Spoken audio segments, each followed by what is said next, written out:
As you have probably already figured out, we're not done with sovereignty yet, and this is going to be one of the most important concepts that we will use in understanding political events, both at the domestic level and at the international level. And as we work to understand the nature and the origins of the modern state, a distinction between internal and external sovereignty is going to be somewhat useful. So that's what we're covering in this short lecture.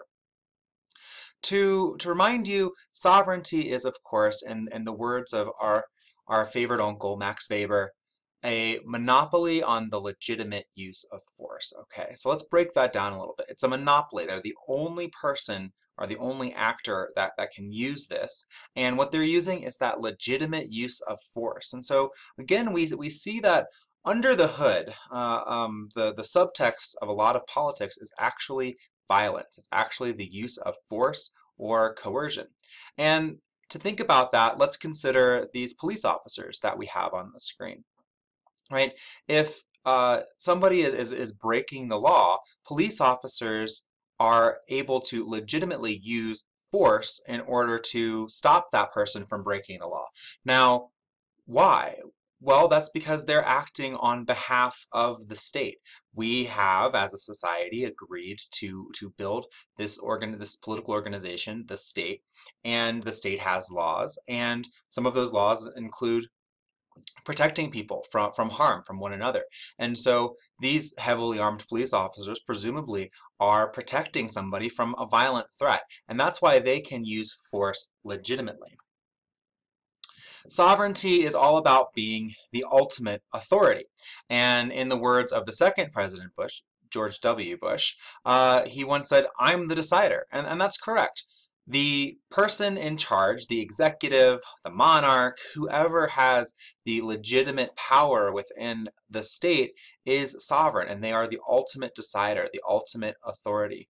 Indeed, if you were to go to the British Parliament, and the Queen were to visit, they would introduce the Queen as the sovereign. And that goes back to the idea of Hobbes, of the absolute monarch being the sovereign, the ultimate authority over a territory.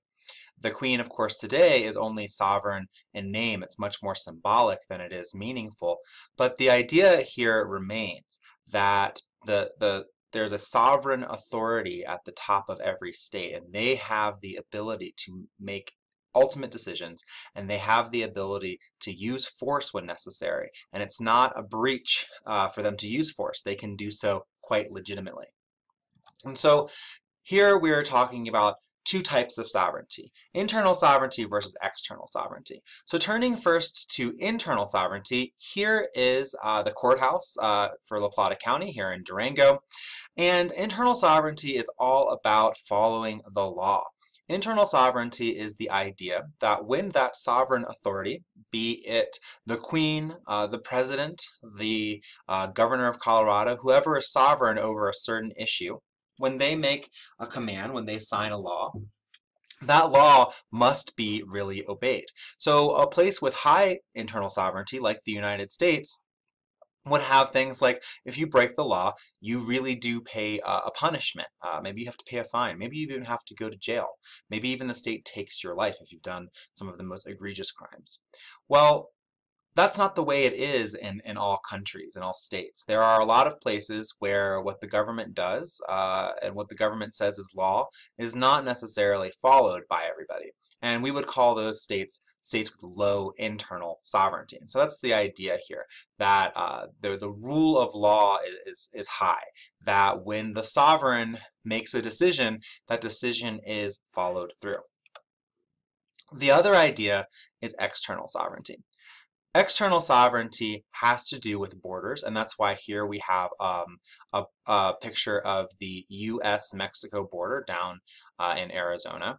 And external sovereignty is essentially the state's ability to secure its borders. And so obviously this is a really big topic right now in the United States with immigration. It's a big topic all over the world. And indeed, the ability of the state to control who enters and exits the country is a really important element of the state's external sovereignty.